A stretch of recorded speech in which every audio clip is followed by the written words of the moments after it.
Namaste. Everybody, welcome to the wonderful session that we are going to have. And this is Dr. Suman Kollipara, whom I met a few minutes ago. Well, in the path of self-realization and meditation, I think we meet people, and when the time comes right, that's when you meet and you know that you're destined to learn more. So that's how I feel, and I'm very grateful to you for coming all the way. We came all the way from Vancouver, but we promised you sunshine, and we have it here. So thank you very much, and hopefully we'll all keep quiet.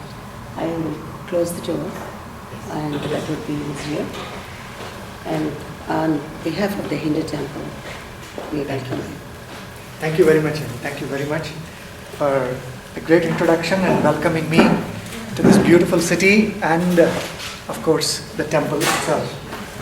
Do you need? Can you? I think I'm probably more. It'll amplify. Hello? Is it any better? Hello? Yeah. On Jason. But hello? It really doesn't. Yeah, I guess. You can hear me well? You can hear me fine? Yes. Okay, fantastic then. Then I'm fine. Okay. So, as Dr. Ji has just mentioned, self-realization is a very interesting path, right? I know there was a poster that was sent out which was called Moksha in Sukshma. In Telugu there is a saying, Sukshmanlo Moksham, right? So it kind of derives from that. Then I thought a little bit deeper, let me make it a little bit more generalized so that everyone can relate to it. So the topic is, of course, path of self-realization itself is for the moksha, or if you put it indirectly, to realize the true self. So that is what we're going to talk about today. And again, thank you very much, and I'm humble and honored to be in front of you and allowing me to share some of my experiences that I have gained in the past 10 years. Okay?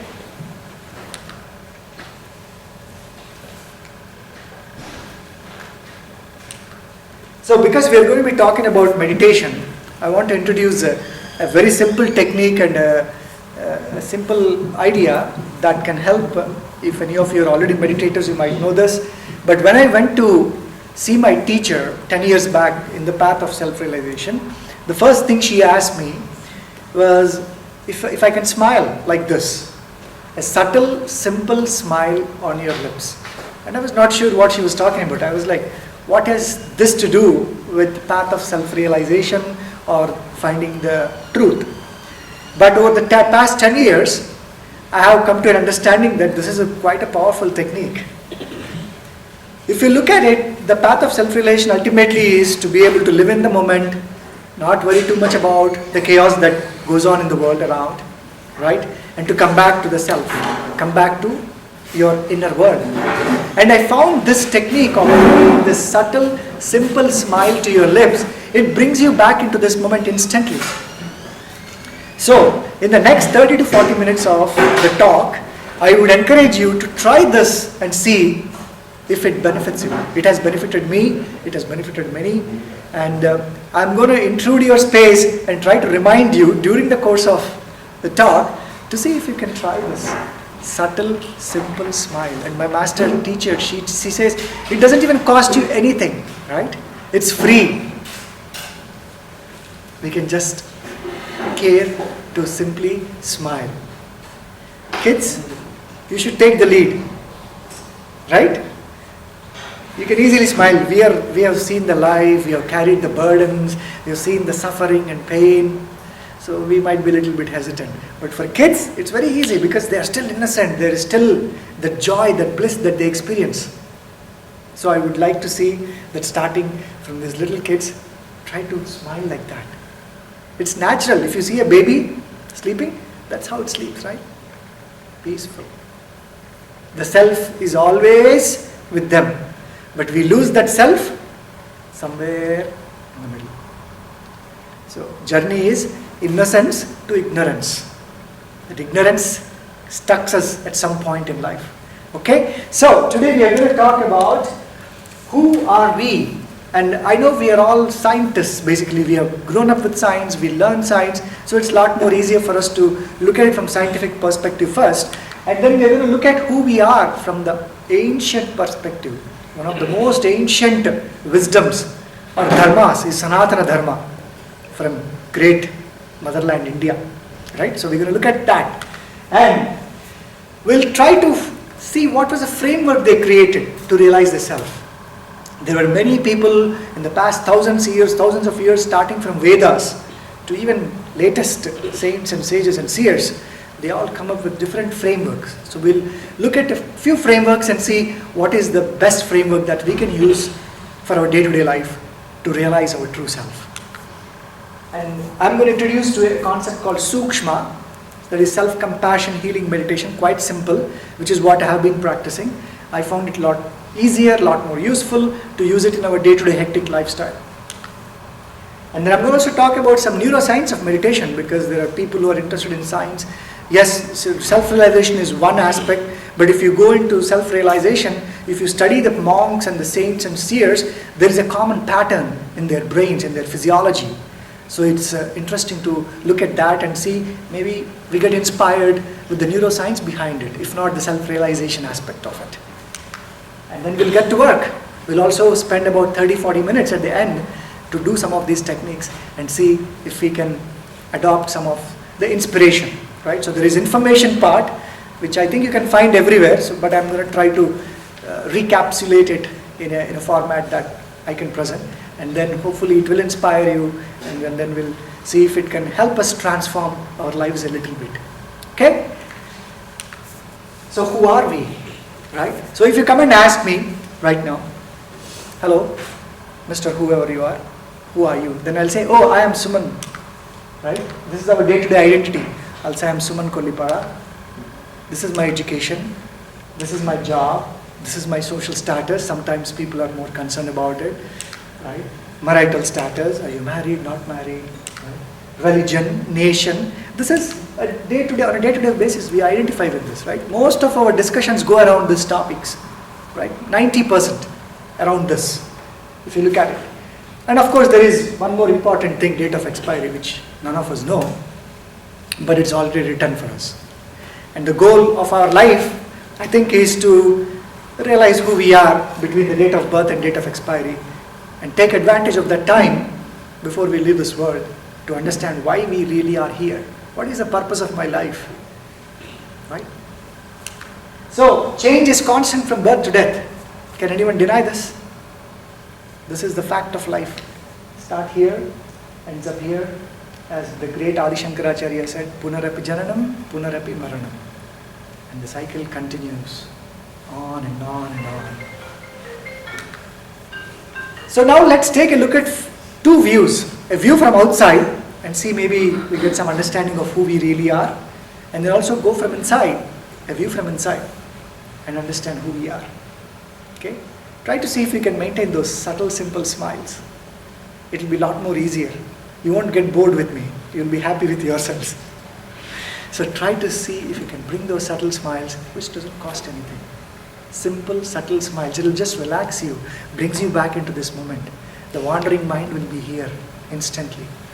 A simple technique for meditation. Okay? So this is Dr. Joel Primack. He is the director at High Performing Astro Computing Center. He has written a fantastic book called The View from the Center of the Universe. He's a cosmologist. He has spent past 30 years studying the cosmos out there, the external world. And basically he says that human beings are made up of rarest material in the universe, stardust. Very interesting. Except for hydrogen, which makes about 1/10 of our weight, rest is all stardust in our body. And we humans are luminous stardust beings. So we are stars. We should be shining like stars. Right? And he goes on to say that history of the universe is there in each one of us. So obviously, if the stardust is in us, the history has got to be with us. And every particle in our body and all our thoughts are multi-billion years old. We're talking about karma here, right? The baggage which we carry from birth to birth to birth. So science is saying that yes, we do carry all of that baggage. in form of our thoughts, and particles, if you go down deep, genes, right? That is where all the information is coded. And if you go further, consciousness and all of that is there. That's not complicated, but yes, right? So this is Dr. Carol Schreiber. He's a NASA astrophysicist. He's a director at Lockheed Martin Solar and Astrophysics Laboratory. He also studies planets, stars, galaxies. That's his day-to-day life. 40,000 tons of cosmic dust falls on the Earth every year. 40,000 tons. We don't even realize that. This is happening as we speak. So we are basically inhaling the stardust. So stardust directly connects us to the universe. We are connected, whether we like it or not. And it's rebuilding our bodies over and again and over lifetimes. Again, he's talking about punarapi jananam, punarapi maranam, carrying the karma, going back, coming back, going back. The cycle is happening. In fact, if you look back over at ancient wisdom, Sri Krishna has proven that very well. When he showed the Vishwarupa to his mother, when she asked him to open his mouth, he showed the entire universe. So, we already have concrete proof about it. And he did the same for Arjuna by showing the Vishwarupa and said, look at this, I am the universe, I have it all in me. Only thing is you don't realize it, I realize it. Simple. So we have scientific proof as well as proof from ancient wisdom that we are in fact the universe itself. So that's the view from outside. So now there is also a very good model Dr. Joel Primack has proposed. After all his study, he says this is the entire universe. So if you look at it, 70% is dark energy, which we see out there in the night. The dark energy is 70%. 25% is cold dark matter, which we don't even know what it is. Invisible atoms are there, 4%. Hydrogen and helium is 0.5%. And if you look at the tip, the topmost point, all other visible atoms is 0.01%. So he's saying basically everything that you see out in the sky in the night, the galaxies, the planets, the stars, everything that is visible out there, millions and trillions, I don't know how many they are, that is 0.01% of the universe, of the measurable universe that they have seen so far. So what is our place in the universe? 0.0000000, I don't know how many zeros we have to put up there. 1%. And on that earth, we are probably a small speck. Nothing. Insignificant, right? In a big picture, we are really insignificant. But at the same time, we have been blessed with infinite power of this mind, which can comprehend the entire universe. In fact, I'll ask you to do a simple exercise right now, okay? So close your eyes for a second if you can, please. Okay? And just take your attention to top of your head. Now move your attention with your closed eyes to the top of the temple. Now move your attention to above the temple. So you're looking at the temple from a few feet high in the sky. So you're looking at the temple now. And then go a little bit further up now. You will look at the entire city of Jacksonville. Like if you're flying in an aircraft, you see the entire city of Jacksonville, right? So, and then go up a little bit, further above the skies into the space. You see this beautiful planet Earth. And then if you go further up, with your closed eyes, paying attention, you can visualize all the planets. And go further, you will see all the stars, galaxies, Milky Way, and you can go further. You can see Earth as a small speck. And all of this, now if you open your eyes, come back into this room again, you're dropped straight into this temple. So in a few seconds, our brains, our minds had the capacity to comprehend the entire universe. Such is the power of our human mind. But at the same time, it is important to know how insignificant we are. But we forget that. And we live in that ignorance. And in that ignorance, we think we are everything. I am this, I am that. We identify with all these day-to-day identities. I have this many millions in my bank, I have this big house, I have that car, this thing, that thing. But in a big picture, we are basically probably a garbage can for the whole solar system somewhere. Dumping it all here. So that's the view from outside. Now let's go take a view from inside. Dr. Iris Shriver, she is a professor of pathology at Stanford University, a medical doctor. She says our bodies are dynamically changing systems. There are 30,000 cells per minute that are dying every minute. 30,000 cells. Any doctor can acknowledge this, I'm sure. And there are cells that are being born every moment. So our body is not what we think of. We do forget that, and we live in this ignorance and take everything for granted. But every second your body is changing. You are not who you were yesterday. If you ask, you are a different person. You are not the same person as you were a minute back. You are a different person now. But yet, we build this conditioned walls and say, this is who I am. This is my nation, this is my religion, this is my caste. But you are not the same person. You are changed already. Dynamic system is our human body. And our skin is replaced once a year completely. So a completely new skin is formed. So the skin that you see today is not the same last year. So everything has changed. So who you are, right? And there is a microbiome within us. For every single cell in our body, every single cell of human body, there are 10 microorganisms that support the functionality of each cell. So let's say you have 1 trillion cells in your body. There are 10 trillion microorganisms in your system. And those are important. Without that, we can't even sustain. We have a very beautiful symbiotic relationship, which means they live on us, we live with them. They are helping us every second constantly. Because we don't have all the enzymes to digest all the food and absorb the food. They provide us that.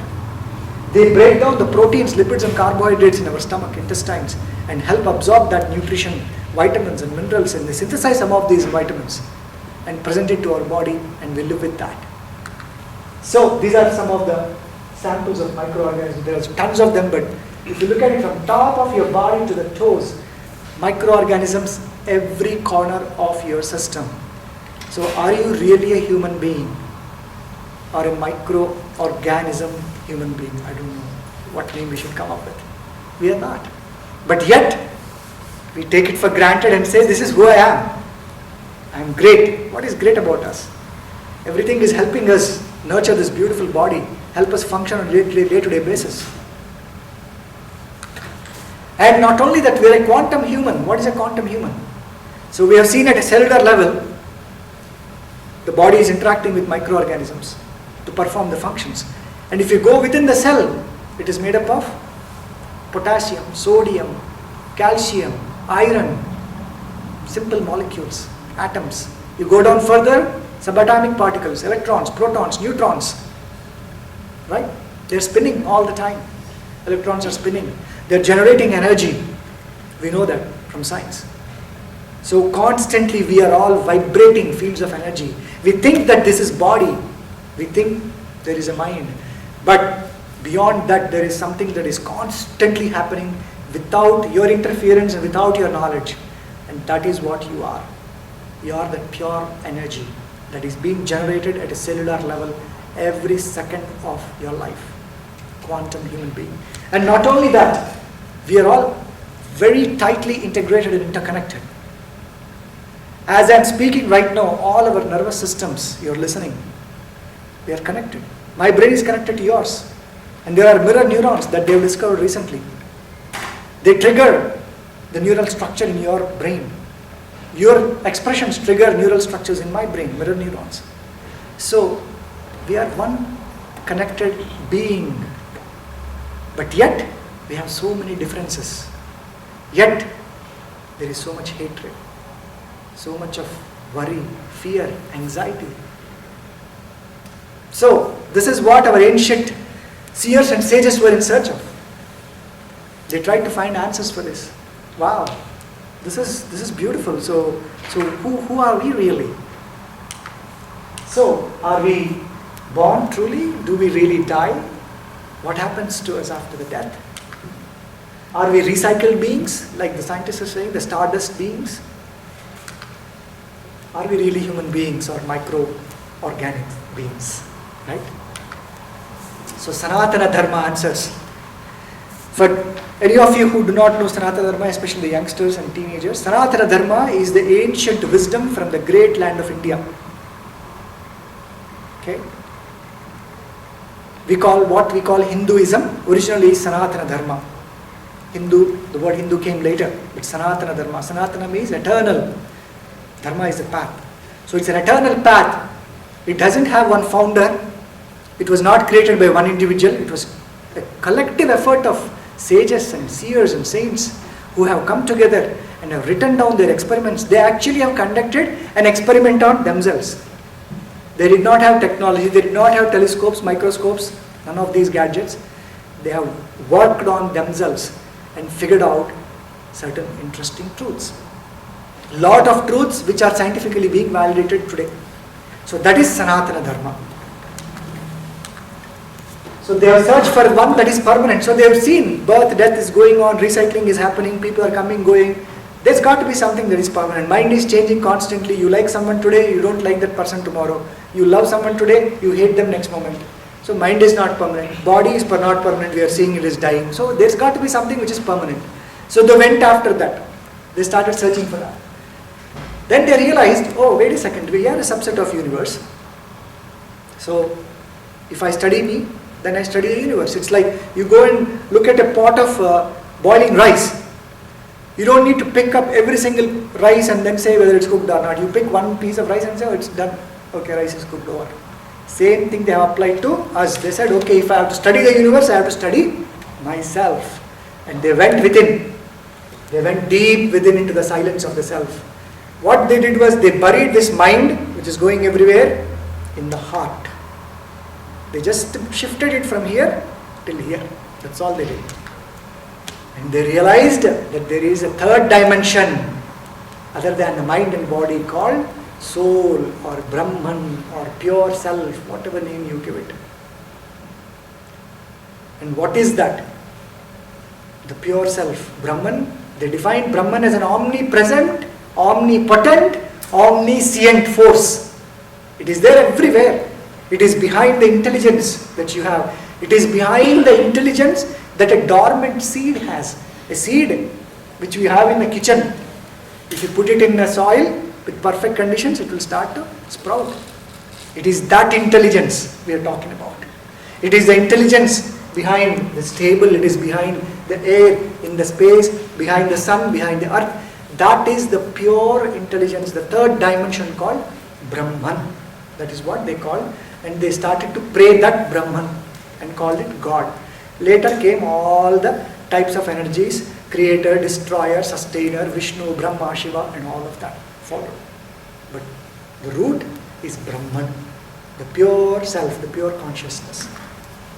So this is what the basic identity they have provided. They said, yes, you have a physical body, yes, you have a mind made up of your intellectual thoughts and emotions that come and go, but then there is that pure self which is a silent witnessing awareness.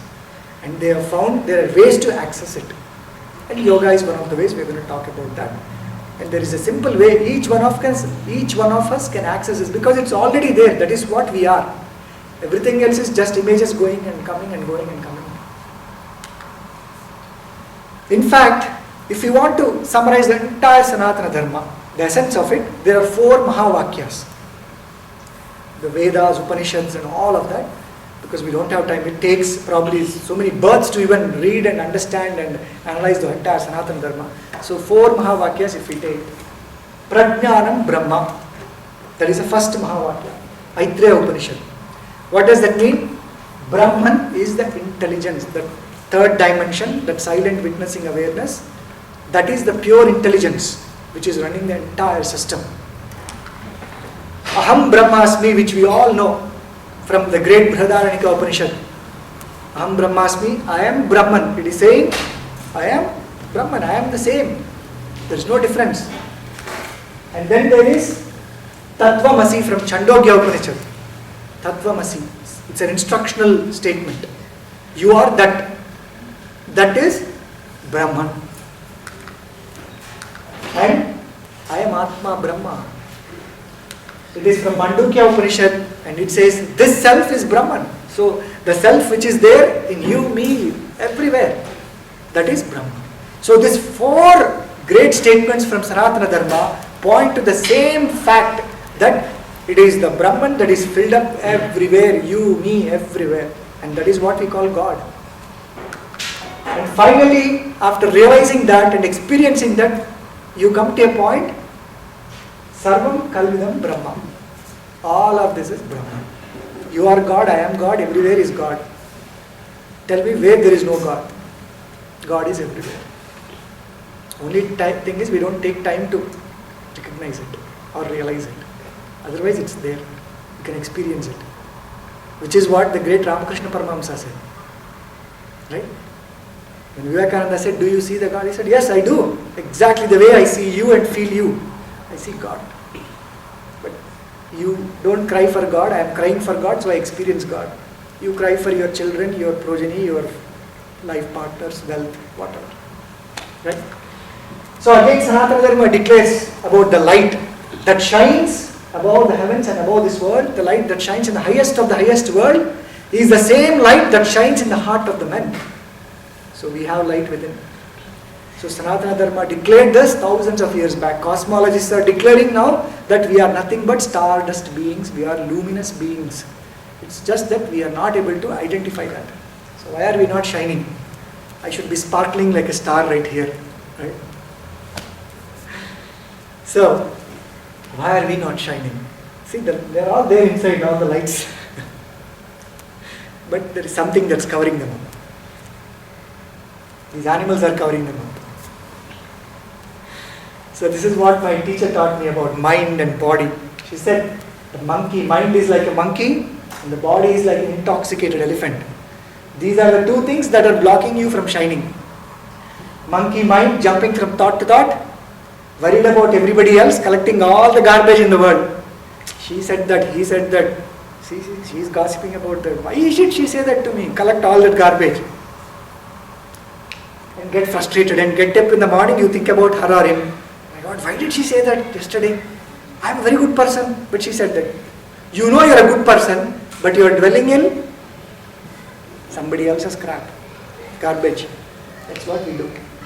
And then, intoxicated elephant, the body. Intoxicated, it's intoxicated with junk food. If you drink alcohol, even worse, and other crap. And what does it do? Destroys itself. It destroys everybody around. Self-destruction and destruction of surroundings. Because of these 2, we are not shining. Why? Because the mind is filled up of 6 vices, Shad. 6. These are our greatest enemies. Our enemies are not other countries or other religions or anything else. Our enemies are right here. They are all right here, inside. Kama, unchecked desire. Krodha, rage.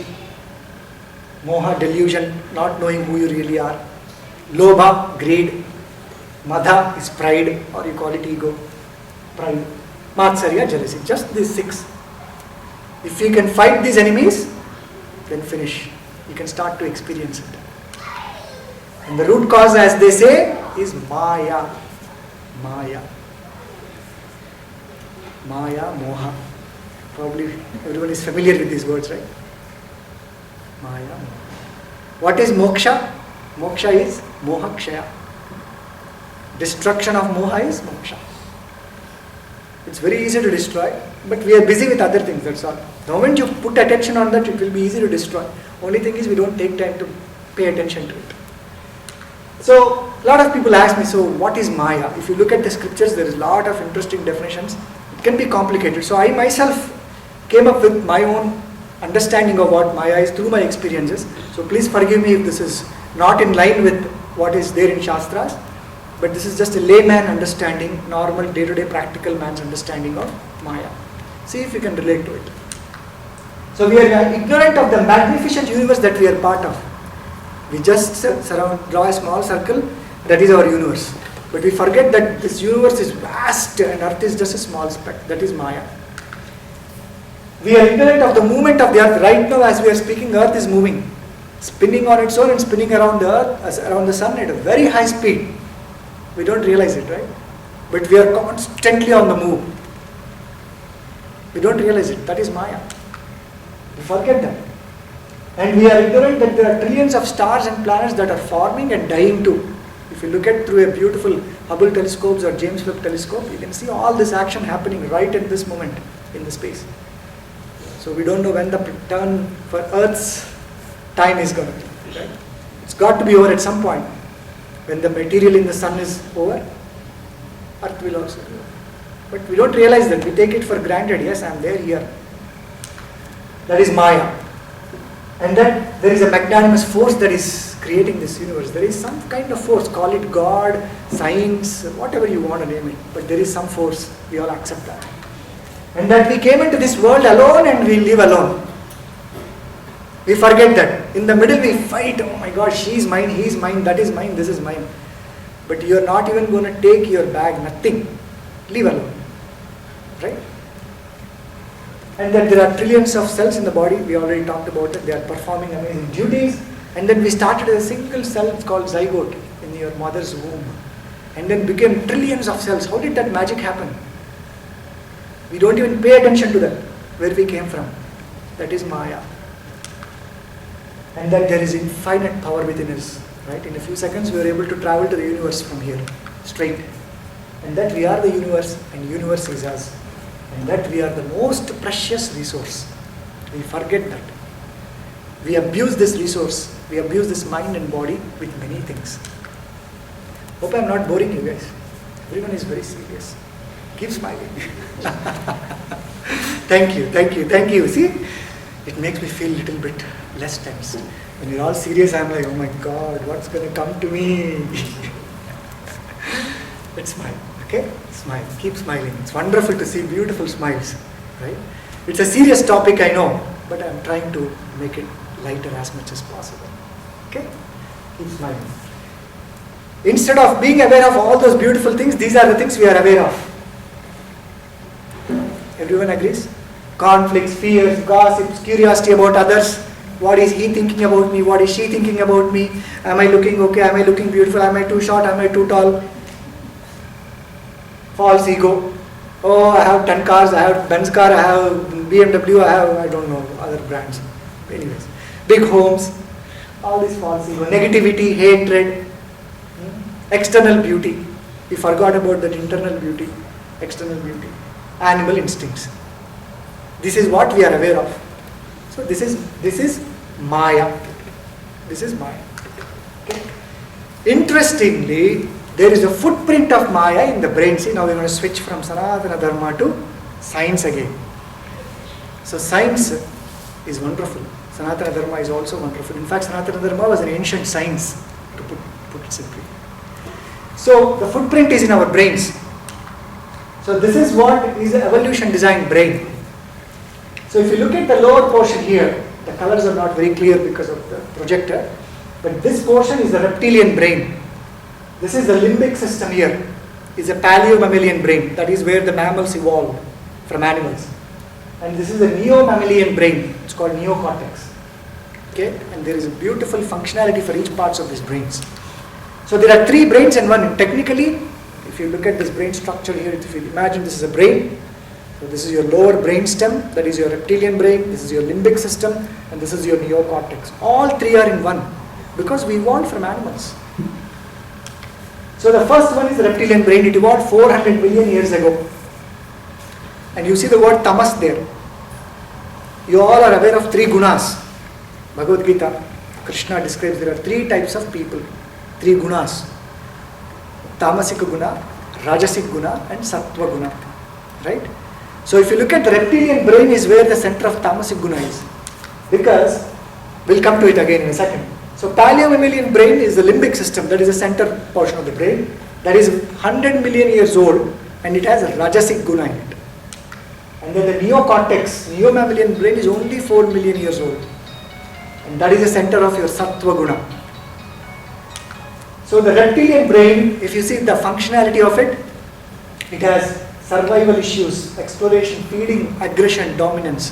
What do snakes do? Eat, burrow themselves, sleep. If there is a threat, they'll bite. Simple. Aggression, dominance, Otherwise, masti karo, so jao. Bas. Right? Eat, sleep, masti. That is reptilian. That is tamasika guna. Tamasic guna is about that. Paleo-mammalian brain. Amygdala and hippocampus right in the middle. What does amygdala do? Threat center. It's always cautioning about the threat. Right? Animals needed this. Instantly they need to know if a lion is chasing a zebra.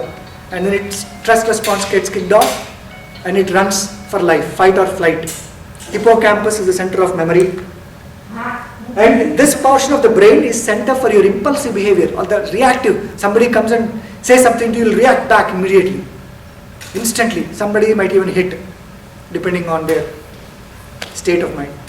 So that is where it's all happening. Social emotions. Because animals needed social emotions, right? Elephants, lions, all these animals, they still take care of their pet, their children, their babies, their offsprings. So that emotion evolved during that time in this portion of the brain. We live mostly here. Most of it. Depends. There are people who live on the other side also. We'll talk about that. But because we identify. So this is where all the emotions are coming. False emotions. This is mine. This is everything. You attach to it. You hold to it. There is fear, insecurity. All of that is happening in this portion of the brain. And now if you look at the neo-mammalian brain, 4 million years old, higher cognitive functions, reasoning, logical thought, analysis, understanding, self-awareness. Self-awareness is awareness about yourself. Right? No reactive, responsive. Oh, that's happened. Oh, somebody said something to you. You won't react and go hit him straight. You'll be like, oh, he said that. Okay. Let me think about it. Let me think before I react. Self-regulation, decision-making, willpower, creativity, purpose. Why am I here? Search for the truth. That is all happening in the neocortex. And that is the center for your true self. And that is where the Sattva Guna is.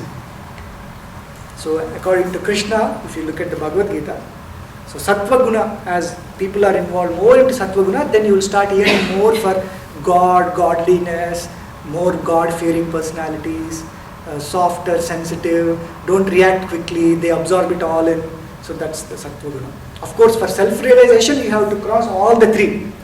Sattva Guna, you can't feel like, oh, I am such a good person, but everybody is bothering me. No self-realization there. Beyond that is only self-realization. So this is the footprint that we have. So we have a choice every time. So we have a choice in the evolution. Evolution is in progress. That is why in a crowd of people, I'm sure we have all types of personalities. And the reason we have different types of personalities and behaviors is because that part of the brain is more active. So everyone is evolving slowly. We are all work in progress. Some are little ahead, some are little behind. Just like a classroom. Somebody is first in the class, somebody has to be last in the class. Not everyone gets first in the class. Right? So that's the thing. In fact, Sanatana Dharma has proof for the Dashavataras. Started with Matsya Avatara, Kurma Avatara, Varaha Avatara, right? Narasimha Avatara, Vamana Avatara, Parashurama. You see the whole evolution there. From animal in the water, life started in water and it evolved further. So we are all working, we are all Dashavataras only. But some are at Matsya, some are at Varaha, some are at Krishna. That's the difference. So my journey, in a nutshell, 10 years back, I too was a normal human being. Now also I'm a normal human being. But I was in search for the truth. I had my own share of suffering. I started asking those questions. Why me? What happened? Oh, blame it on others. Typical 6 vices, Kama, Krodha, Lobha, Moha, Madhumacharya, all were there in me. Absolutely. But then suffering, they say, Ramana Maharshi, great. He says, only suffering will let you realize yourself. Without suffering, there is nothing. No pain, no gain. Simple. Right? You got to have pain, suffering. It will polish you, then you start shining. So the shining is there everywhere, but it has to be polished, like a diamond. So I was in that search 10 years back. I met a master in Vancouver, British Columbia. That is where my journey started. I was roaming all around the world looking for answers. She said, start roaming within, then you will find the truth. I started roaming inside, went deep into the heart and started to experience the third dimension called the pure self. And my life started to become very blissful. Nothing else mattered. I'm like, okay, fine, yeah, job, karo, yeah, come. Family is there, good, do your duties, dharmas, fine. But nothing bothers. Nothing bothers me. Because you are rooted in your pure self. That is the reason we need to find pure self. Not that you have to go run into a forest and become a saint or a sage. Realize it right here when you are in this world. So time to shift gears. So the lower brain is survival of the fittest, right? Reptilian brain. Now we have to move to survival of the wisest. The days are gone. Yeah, yes, in the past we lived as hunters in the forest. We need survival of the fittest instincts. But now we are living in a sophisticated world. So we don't need those instincts anymore. We need modern, wise instincts. Start using the neocortex. How do we do that? We go from the lower mind to the higher mind. All our ancient scriptures talk about that, right? Yoga Sutras. They say there is a lower mind and a higher mind. We live in the impulsive mind. We talked about it 90% of the time. That is moha. Because we are covered with all these emotions and we think those are my emotions. I am anger, I am hatred, I am happy, I am sad. No, you are not any of those. Those are just emotions that come and go like clouds. You are something different. Okay? So we have a choice to go up or down. So every time you have a state of emotion of anger or frustration, so you are living in the middle. So just think and say, wait a second, where am I right now? Oh, I am in the middle brain. I need to move up. If you move down, you will lead a fear and random life dictated by impulses. Every second you will be worried if you live in the middle portion or the lower portion. Start to move up. Willpower, self-awareness, decision-making, compassion, empathy, all these beautiful qualities of higher mind will start to come into the picture. So we have understood who we are, right? So now everybody says, okay, how do we go about this? How do we find this pure self? There's got to be a technique, there's got to be a formula somewhere. Yes, Sanatana Dharma has given that fantastic framework. It said follow dharma, artha, kama, moksha. You will get there. You will easily realize it. So dharma is perform your righteous duties for self, for family and society. First for the self. Self-care. Caring for your mind, caring for your body, keeping them in check, in order. And then do your duties. Then do the duties to your family, to your wife, husband, whoever they are, children. Duties. And then to society, go out into the world and do it. Artha, wealth. Attain wealth and prosperity in righteous ways. Artha also means not just material wealth, spiritual wealth too. So always that spiritual element is there. They have infused that in every aspect. Moral, ethical, spiritual values. Kama is desires. Fulfillment of desires in moral and legitimate way. Even eating food is a desire. Right? People say, no, drop your desires, then you will attain moksha. I don't think that is a solution. If you drop the desires means you should not even eat. You should not even excrete. That's a desire. These are fundamental basic desires. We need them to sustain our life. What they are saying is check your desires. Check. And legitimate and moral way. Fulfill them. And then moksha finally. What is moksha? Moksha means not going to heaven somewhere and say, okay, after death I am going to go to the heavens. There's going to be so many people waiting for me to honor and put a big kiritam and say, wow, you've done a great job on earth. No. It is releasing yourself from vices. Moha kshaya is moksha. Moha is caused by kama, krodha, lobha, moha, mara. That's it. So they have given a fantastic framework for us to follow. In fact, Sri Rama is a personification of dharma. He has never claimed himself as a god. Never, if you look at entire Ramayana. His father said, go to the forest, he went to the forest. His wife was taken away by somebody, he didn't use any extraordinary powers. He could have found and say, oh, wait a second, oh, Ravana took him. And he didn't bring Sita back.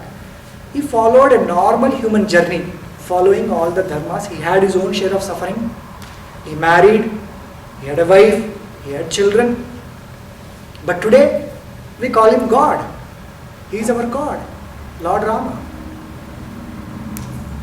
He is an incarnation for us. But he was a simple man who performed the duties, that's all. He followed that framework, dharma, artha, kama, moksha. So we have a role model in front of us. And also the ancient Sanatana Dharma says, Deho Devalaya Prokto Jivo Deva Sanatana. Means your body is a temple and your life enshrined in that is the Lord Himself. These temples are important, right? Because these are the places of rejuvenation, re-energization, purification. You come in here to remind yourself and say, oh, this is a temple, outside temple. There is a temple, this is a temple too. And there is that Brahman, that soul, that pure self here.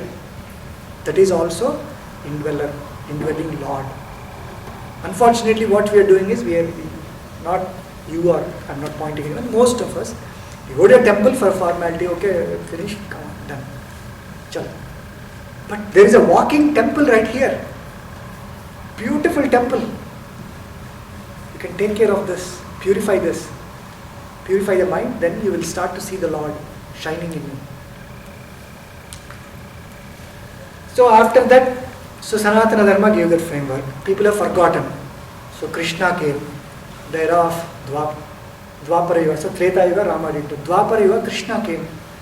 He said, wait a second, Arjuna was confused. He said, okay, time has come now. I have to reiterate the whole framework again to these people, or else they're going to keep forgetting. So he proposed 4 paths. Soul realization through Karma Yoga. Work is worship. Right? Do it like worship. Worship is what? You go pray and come out. You don't keep expecting something in back. If they give prasadam, that's okay. But you worship and come out. Work is worship. No, don't worry about the result. Do your duties. Leave the result to me. That's what he said. So that's karma. Jnana Yoga. Jnana is knowledge. Not the knowledge of science and social and English literature and all this. Knowledge of the self. Realize the self. Understand what is that self. Where is that self? How is the self? The knowledge of the self is Jnana Yoga. He said you can choose that path or this path or Bhakti Yoga. Surrender yourself completely to me. 24/7 think of me. Devotion, devotion, devotion, devotion. That is Bhakti. And then Raja and Hatha Yoga. He said, okay, you want to work on yourself? Do yogasanas, breathing, pranayamas, meditation, dhyana. Do all these things, purify yourself. Body, mind, discipline. The essence of all these is surrender. In all of this, what you are doing is you are surrendering this mind and saying, that's okay, I don't care, I'm going to surrender. So he has given that framework. It was there for a long time. Then the modern Yuga came, Kali Yuga came. Patanjali came. There are again a lot of people, I'm kind of shortening it, right? Because it will take years together if I go in detail. So Patanjali came and he said, wait a second, actually Ashtanga Yoga if you follow then it is fine. Yama, Niyama, Pranayama, Pratyahara, right? All these Ashtanga Yogas. And he simply said one line, Yoga Chitta Vritti Nirodha. Yoga is stopping the modifications of the mind. It doesn't mean that you got to keep your mind still all the time. You cannot. What he's trying to say is the mind is wavering. This is my interpretation. Mind is wavering. So keep it centered. Use it when you have to use it. You have to use it, right? There is no way. Even a saint like Vyasa Maharshi also has to use his mind for his day-to-day duties. The realized souls. But use it for your dharmas. Not for abusing yourself and abusing others. So use it for what you need. Oh, I got to eat food. Go eat food. Oh, I got to go to work and perform my duties and come. Oh, perform my duties, focus, done, out. Not carrying the baggage from every place. My boss is bad, my colleague is bad, my wife is bad, my husband is bad, my children are bad. Not that baggage. That's not yoga. So, yoga chitta vritti, that modifications, constantly it's wavering otherwise, going here and there, here and there, here and there, like a monkey mind. So, what we can finally do is, to summarize the whole thing, work on your mind and body to realize your true self. Because we can see the body, it's easy, right? We can see, we can experience the mind, so we can work on it because it is ours, it's not somebody else's. That is why they called it self-realization, not others' realization. So work on yourself. So we use these two tools to realize the true self. So this is what I learned 10 years back. So I'm going to quickly go through this. It's called Sukshma. Sukshma is a subtle body, subtle energy that is there in you, me and everyone. So my teacher, Master Sunita, a very ancient yogi, she designed this. She basically realized that everybody is in a fast-paced lifestyle. Kali Yuga, extreme Kali Yuga now. Kali Yuga started long time back, right after Krishna. But now we are in extreme phase of Kali Yuga. No time for anything. But we want to do everything. So she designed this. She took the extract of all this wisdom and created, simplified. If you ask people to do 1 hour yoga, they don't have time in the morning. So she compacted that. We are going to do some of those exercises now. Simple exercises. Okay? So compacted and filtered all of that and said, okay, 20 minutes, how can you connect back with your real self? In the morning, 20 minutes in the evening. If you can spare, then it becomes a lot more easy. So she is the pioneer. She has been doing this for past 40 years, a very self-realized yogi, very simple person, very humble. She doesn't claim herself to be a guru, master or anything, but she has the pure divine energy in her, which I have experienced myself for the past 10 years. So what is the essence of self-compassion healing meditation? Start with the self. Don't worry about others. Problems are out there. Work on yourself. Work on yourself. Self is the most precious resource. So work on the self. Start with the body. Sariram, you can see. We have 5 elements, Panchabhutas, right? We know that. That is part of your cells, your tissues, organs. So clean them every day with some exercise, yogasana or whatever it is. Cleaning your body every day, purifying your mind. Mind is made up of intellect and emotions. So purifying that every day with meditation. And then experiencing that soul or self or Atma. So first, once you realize that and you start to experience that, slowly the next step is the Supreme Self. You are an individual Jiva. So realize the Jiva Atma first, the pure self in you. Once you start to realize, it itself will start to automatically connect with you with that supreme soul or the cosmic self, or call it Paramatma. That is merging. Now you experience this whole universe as you. That is the ultimate stage. So self-compassion meditation, we have basically self-compassion at the core. She realized, once you start bringing compassion to yourself, you will focus on yourself. Otherwise the mind is going everywhere, right? All the time wandering. It wants to do this, it wants to do that. So self-compassion, being compassionate with yourself, caring yourself, loving yourself to begin with, realizing how precious this resource is. That is the first step. Smile is the foundation. See, everybody is smiling, I'm very happy. The moment I said smile, everybody is smiling. Fantastic. See? Excellent. It's a wonderful technique. You will realize once we do a practice session. It's such an easy thing. People say focus on breath, imagine a light, imagine a lamp, imagine a God's image. It's all effort is needed for that, because it's something else you have to imagine and bring it. Smile. So I don't need any effort. Done. I am here with my smile. So that's why she incorporated a smile into the meditation part. Subtle physical exercises. We need to exercise our body, otherwise mind is not going to come back into this moment. It is like powerful than the wind, right? They say you cannot control anything in the world. Mind is the one. You can't control it. So you use other ways to tame it. So you tame the body, the mind will slowly calm down. So some physical exercises. That's why we had asanas. The whole purpose of asanas was that.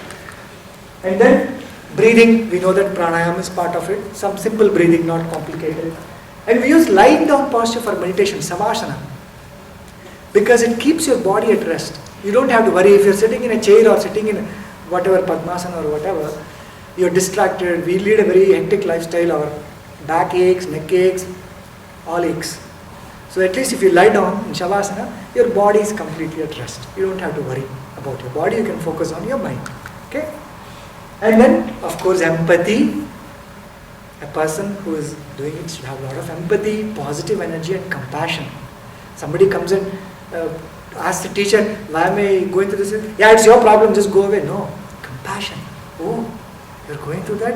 I understand it, because I myself went through that path. I understand. I realize your problem. Let's work on it together. That's compassion. Right? So 3 core elements. I know in meditation a lot of people already do. There is intention. Start with simple intention. Don't worry about Atma, Paramatma to begin with. I care about my well-being. Simple. Start there. Intention is over. Attention is smile. Like I said, you can put attention on your heart, breath and all that, but smile makes it simplified. Attitude, non-judgmental awareness. That's the difficult part. Right? Thoughts keep coming. And then a lot of people say, Suman, I'm trying to meditate, but these thoughts keep coming and bothering me all the time. How do you stop thoughts? There is no way you can stop thoughts. You can only witness them. So what you do in meditation is, you separate yourself in your thoughts. The third dimension we are talking about, right? That's the self, pure self. So, thoughts are coming and going fine. It says, I hate my wife. Oh, hate my wife. Oh, hate my boss. Hate boss. So you remove the I part and say, go away. Thank you. So that is a non-judgmental awareness when we start practicing. So here is a funny cartoon.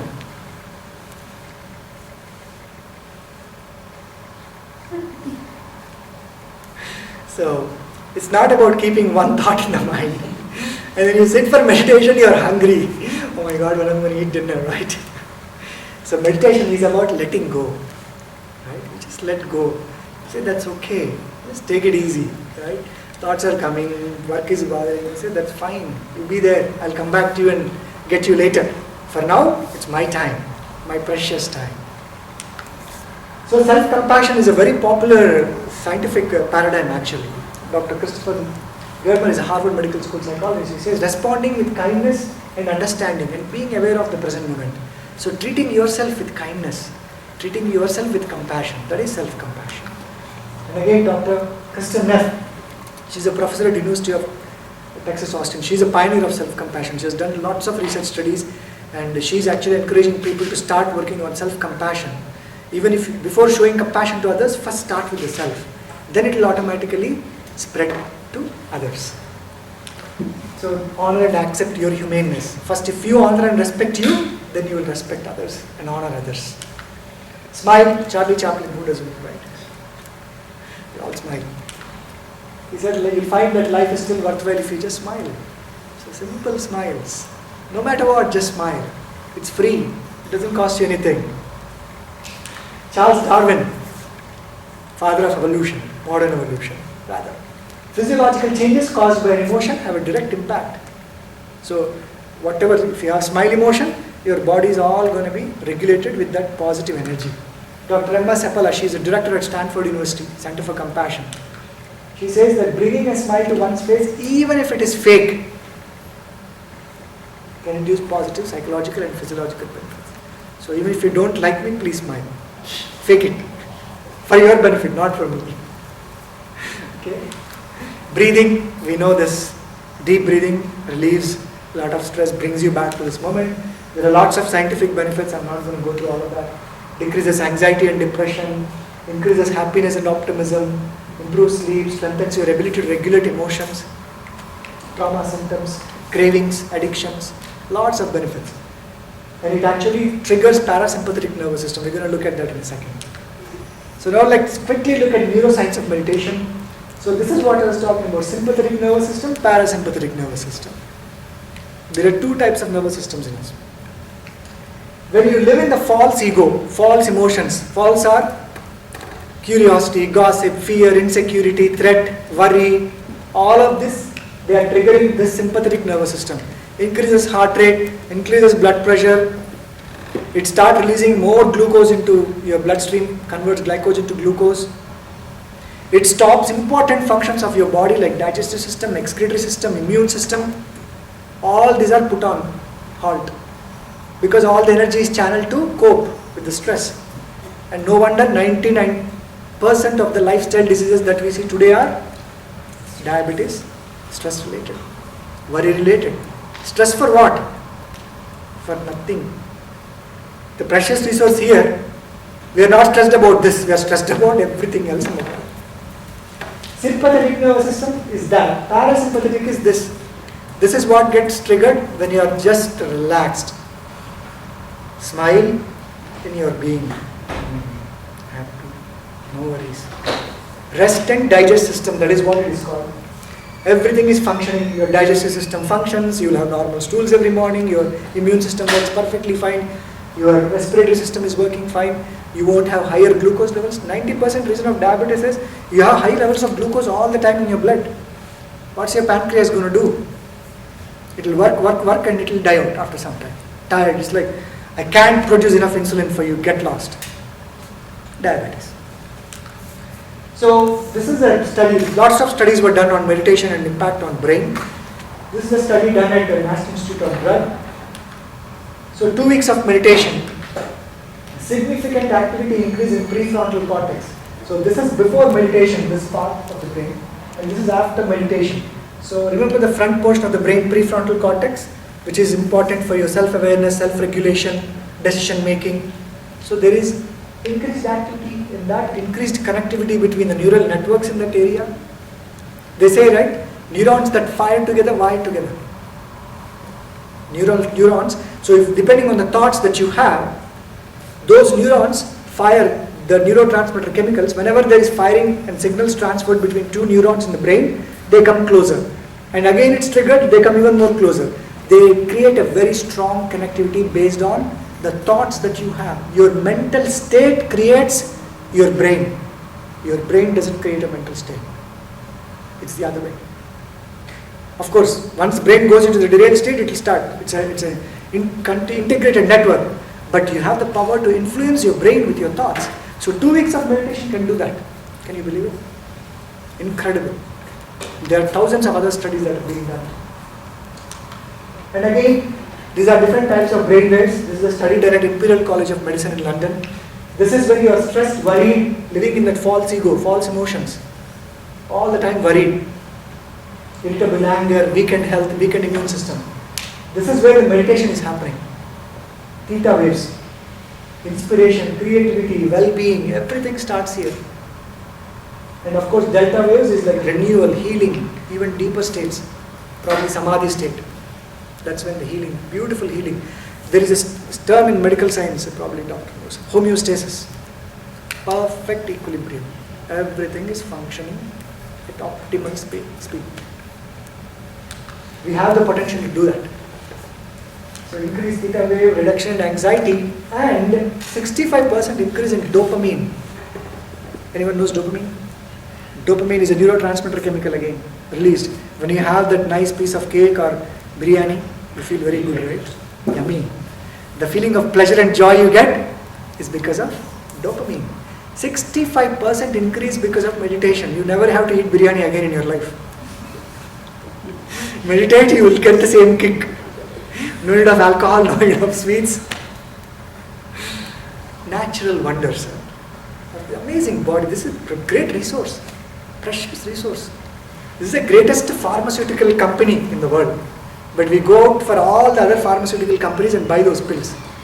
How does this know to secrete perfect amount of acid in the stomach, perfect amount of hormones, everything?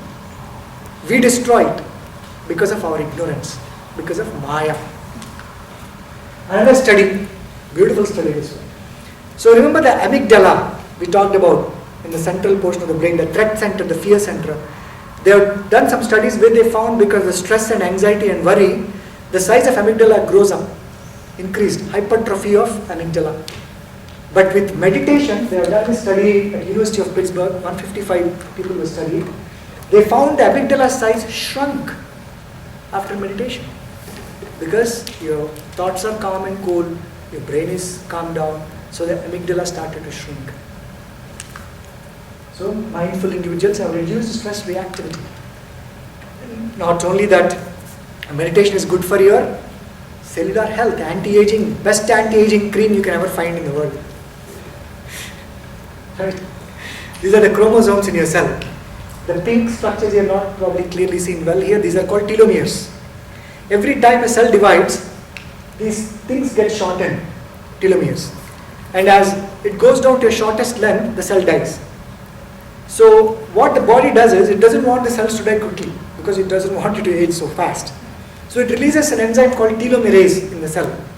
It rebuilds the telomeres so that your original cell is still alive for a longer time. So you don't age faster. They found that with meditation, there was higher activity of telomerase, which keeps your cells alive longer. So We have seen all the ancient scriptures, right? Yogis and sages, they lived for more than 100 years, right? Because their state of mind was always in bliss. So the shift we are talking about here is scattered mind to one-pointedness.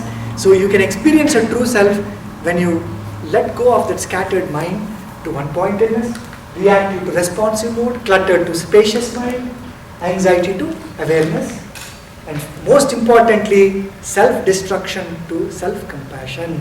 Once self-compassion comes into you, you will focus on yourself. You will start to work on yourself. Once you start working on yourself, once you start to tame your body and mind, then you start to experience that pure self, the pure bliss, that pure energy that is there, that Brahman, you can start to experience. So this is the difference. That is a false self. You live in the false self.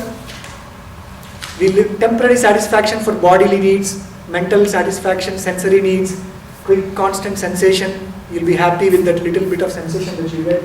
It's survival instincts. It's always competing, comparing others, struggles, insecurity about yourself.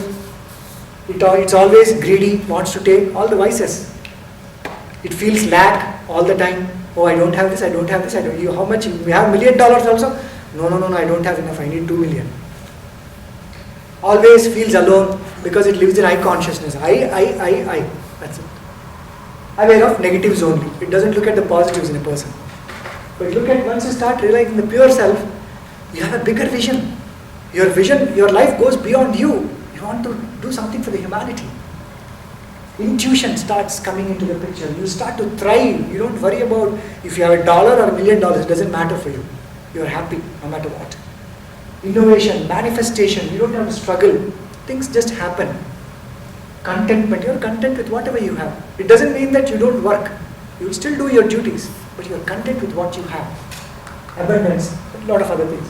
So Sukshma basically separates your mind and body from the pure self. So take time every day to care for that self. Smile and empower the true self. Smile and empower the true self. Smile. Very good. Smiles. And no matter what, work on the self. All it takes is breathing and smiling. Simple formula. BS. Somebody said it's all BS. I said yes, it's BS. Breathe and smile.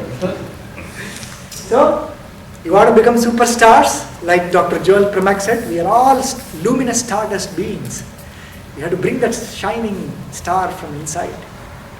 You ready to practice a little bit of Sukshma? Alright, let's do it then. Thank you very much for listening all my saga, and dump all this garbage now out there. You don't need this. All that I gave you is information. You can find this online anywhere. I have just put together in form of slides. Now we work towards inspiration. A lot of people say, Suman, this information is there everywhere, but I don't get inspired to do this every day. Right? Inspiration is what we need. Inspiration happens when you do things with the right people, when you have right company. That's why they call it satsang. Satsang is about similar mindsets who are interested in similar goals, similar vision. Then work together, then you get inspired. So if you feel inspired with me, please move to